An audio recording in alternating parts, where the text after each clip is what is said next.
All right, Ash. So, Queen of the Ring features a very harrowing life story of a lesser known professional athlete in Mildred Burke. How were you introduced to her story and what made you inspired to tell it? I was first told about the story by Jim Ross. I had called him to tell a fictional wrestling story, and he said he would work on it with me. But by the way, have you ever heard of Mildred Burke? And I said, no, who's that? He goes, you should check out this book, Queen of the Ring.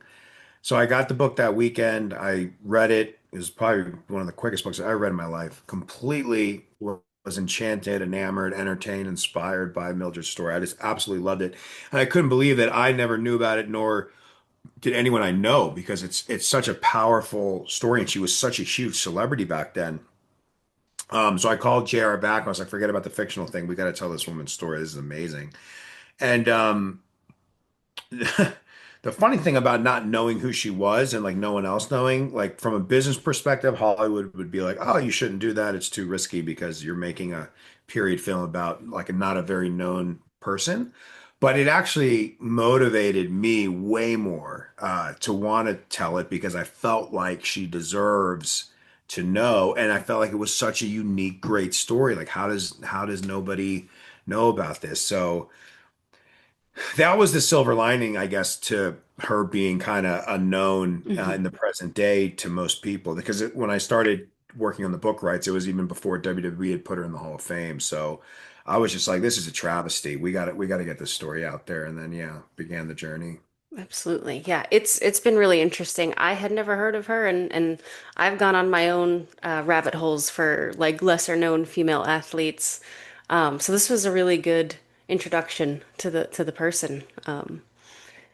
Queen of the Ring also features an all-star cast. You've got, in addition to Emily, Josh Lucas, Walton Goggins, Deborah Ann Wall, just to name a few. But how hands-on were you when it came to the casting of this film? All of the main, like the larger roles were pretty much me. I mean, I had casting directors helping like organize and get people's availabilities and stuff, but yeah, all of the main characters, for the most part, were me going, I really think they would be great in this role. And but again, it's not to take anything away from the team. Like they were presenting lists and ideas and stuff, but um, m most of them were like, she's terrific. I've seen her in this. I see her like Francesca Eastwood, example. I just think she's so underrated. She is an incredible actress. She should be a household name. And I saw her in an indie film called M.F.A, I think it was called. Oh, And that's a it great was a movie. great fucking movie.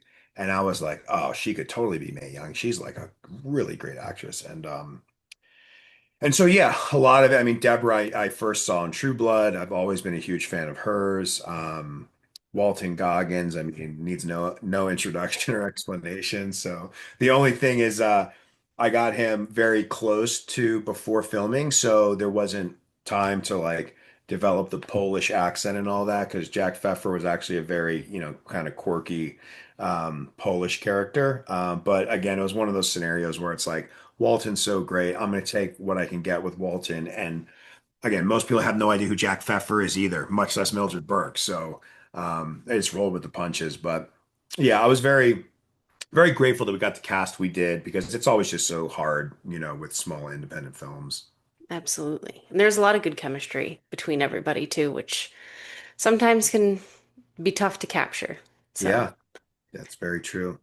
what were the hardest aspects of this story to bring to life? Was it Mildred's tumultuous life, capturing just the nostalgia of the sport's beginnings, or something else entirely?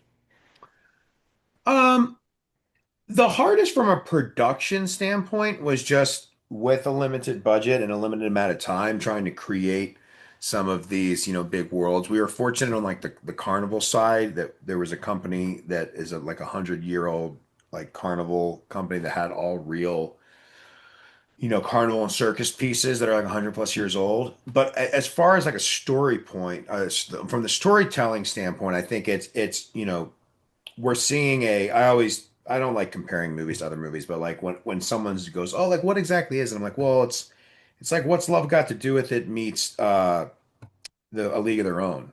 And I mean, Ike and Tina Turner's story and Lawrence Fishburne's performance and Angela Bassett. I mean, that movie is so spectacular. But we do have a kind of like a true story, rocky ending. But you know, we're watching Mildred go through what she goes through with Billy early on, and then having to continue to deal with him in business and not making the audience want to like throw things at the screen and be like, never talk to this guy again. Like we need the audience to still relate to Mildred and why she's continuing to go back to him and deal with him, you know, Mhm. obviously until the third act.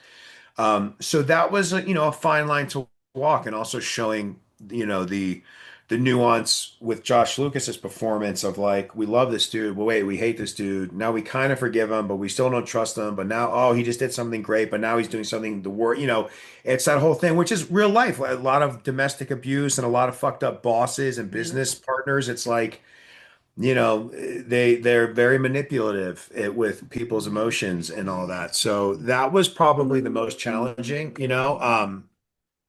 Like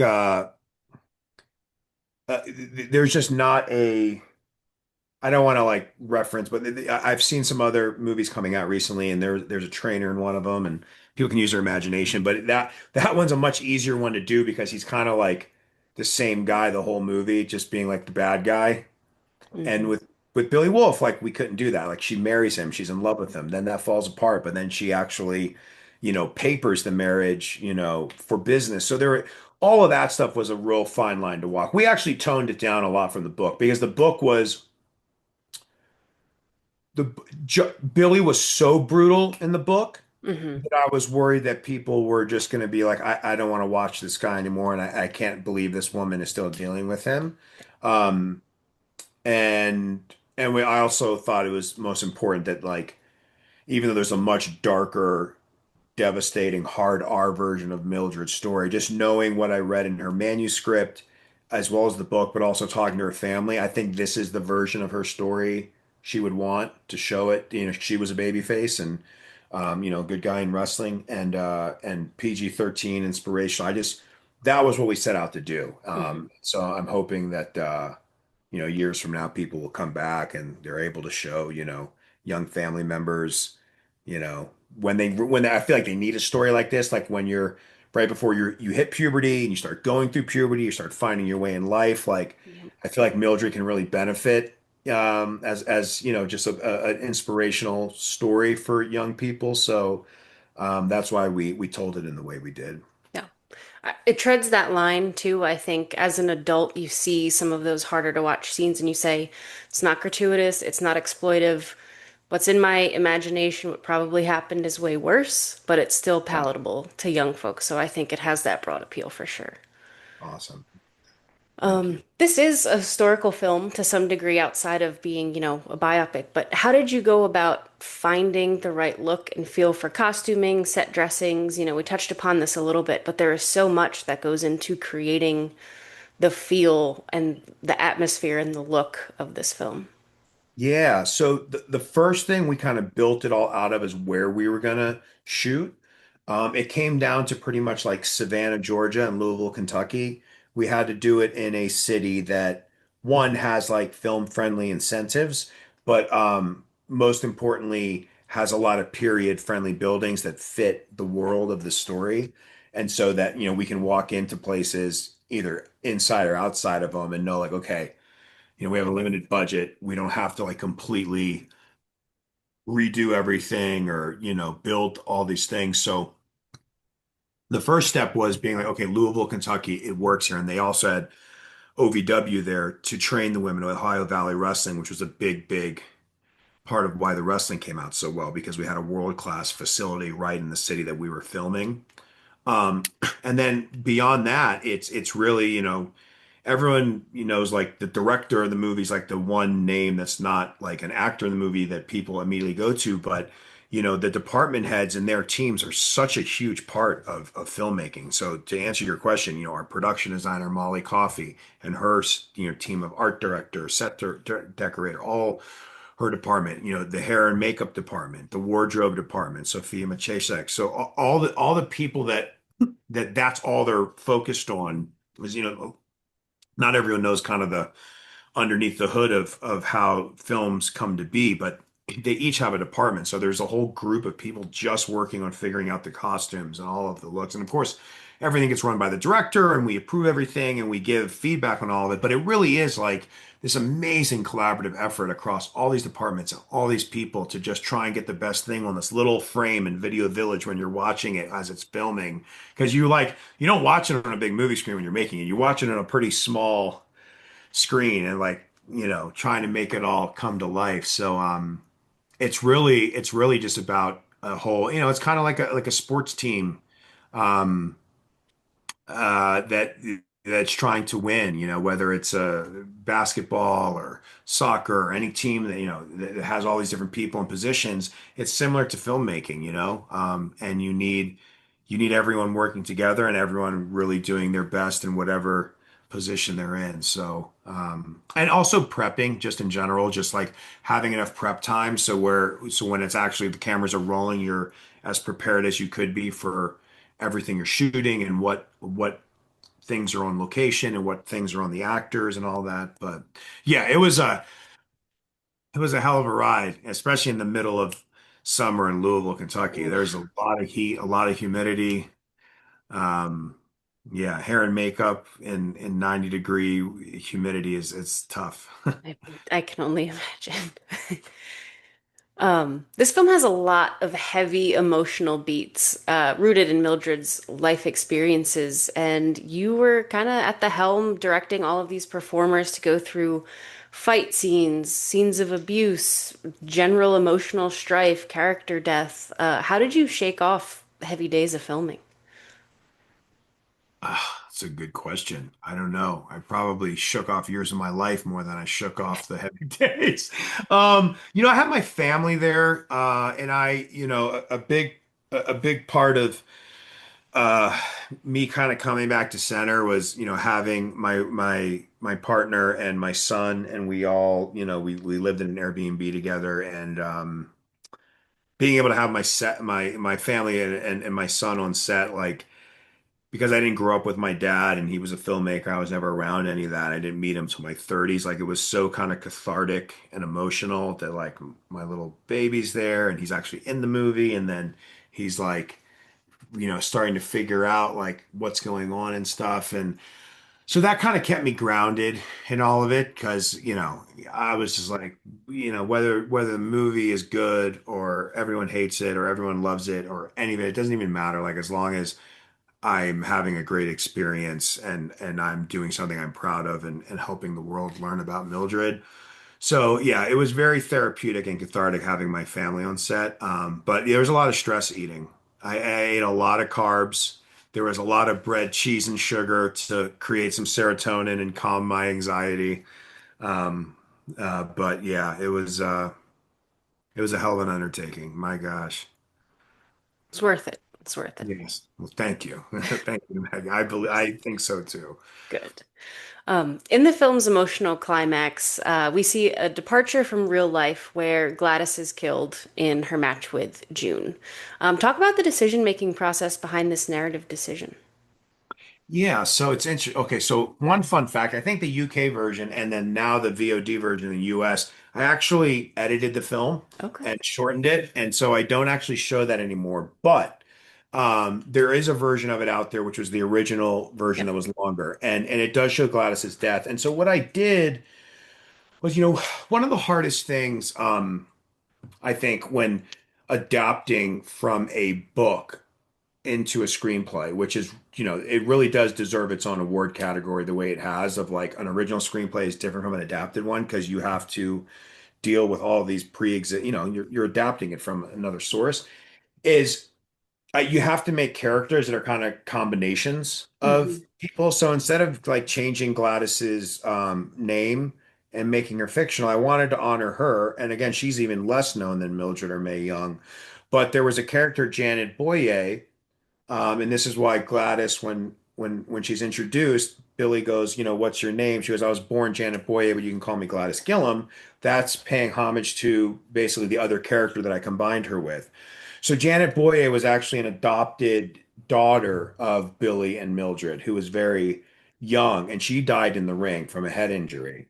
But she didn't, it wasn't Gladys that died and it wasn't June Byers that did it. But for the sake of like making a theatrical film and Yes. increasing the stakes, like let's give the death to June. And as far as the wrestler that did, killed the other wrestler, and let's have Gladys be it because, we love her. And she did kind of get, kicked aside by Billy once, he moved on to the next girl and Gladys started to push back against, their relationship. So it was kind of more like a metaphorical death in the ring. But no, she didn't die like that. And also um the woman that originally injured Mildred's knee in the book was actually just like a random wife of a male tryout wrestler at a carnival, and she was embarrassed that her husband like got beat so quickly by Mildred, so she ran into the ring and didn't know how to wrestle and fell on Mildred's knee and that. But like, I had a version where it was all that, and I'm looking at it and I'm like, no, like this has to go to these characters. We have to give the real characters more screen time. Mhm. We have to increase the stakes and have it all make sense, in the end. So yeah, I took creative liberties, and made a composite character specifically with Gladys. And actually, her granddaughter came to the premiere in LA, and she was like, "My grandma didn't die like that, but I see why you did it. I'm glad you included her, and it did make her character more important." But but again, it's like it's damned if you do, damned if you don't, right? Yeah, It's like absolutely. you give the better, the bigger character less screen time to be completely factual to it, but the other reason I didn't do the Janet Boyer side of it because I didn't want to be flippant with such a big story point of like an adopted daughter because that's like a movie in and of itself. Yeah, Like they adopt a daughter, they have their own messed up marriage, and then their daughter ends up dying right in front of them. I'm like, that's like a 2 hour movie. Like I can't just show that for fun. Yeah, they adopted this daughter and then she died. Anyway, going on to the next thing. So for better or worse, I took creative liberties when, that's why it's based on a true story. that's right. That's Yeah, right. but yeah, great question. And it haunts me. Some people love it. Some people are like, "How dare you kill Gladys? It didn't happen. I just looked at Wikipedia, you horrible person." So, can't please everybody, right? That's right. No, it definitely works narratively. So, um, throughout this adaptation process, directing the film, just telling Mildred's story, how were you pushed out of your comfort zone as a creator? Ooh, I like that. That's a good question. I mean, honestly, it kind of goes back to what we were just talking about. I am so sensitive to like when people like bend the truth or mess with it.